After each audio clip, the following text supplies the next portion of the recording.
अहाँ सबके हमर नमस्कार। आइ अहाँ सब एकटा रामजी के गाना सुनू।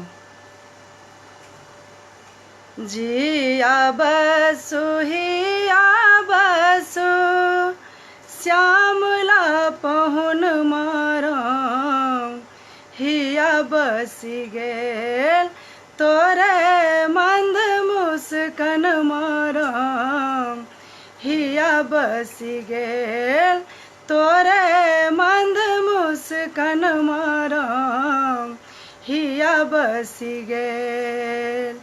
जिया बसु हिया बसु श्यामला पहुन माराम, हिया बसी गेल तोरे मंद मुस्कन माराम, हिया बसी गेल तोरे मंद मुस्कन माराम, हिया बसी गेल।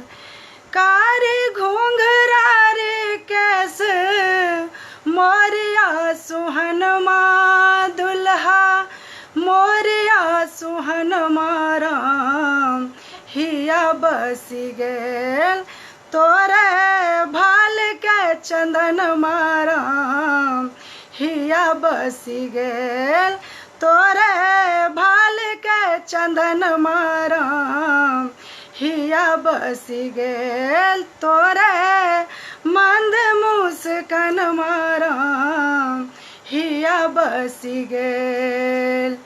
पियरी बियौती धोती पीत चपकन मा दुल्हा, पीत चपकन माराम, हिया बसी गेल तोरे आम के कंगन माराम, हिया बसी गेल तोरे आम के कंगन माराम, हिया बसी गेल तोरे मंद मुस्कन माराम, हिया बसी गेल तोरे भाल के चंदन माराम, हिया बसी गेल।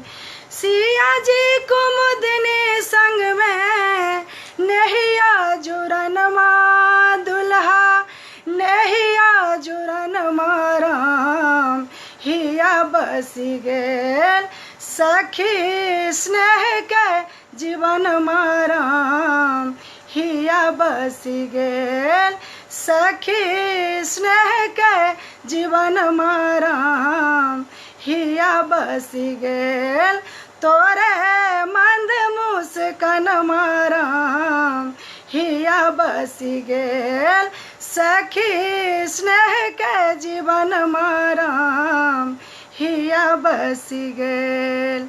धन्यवाद।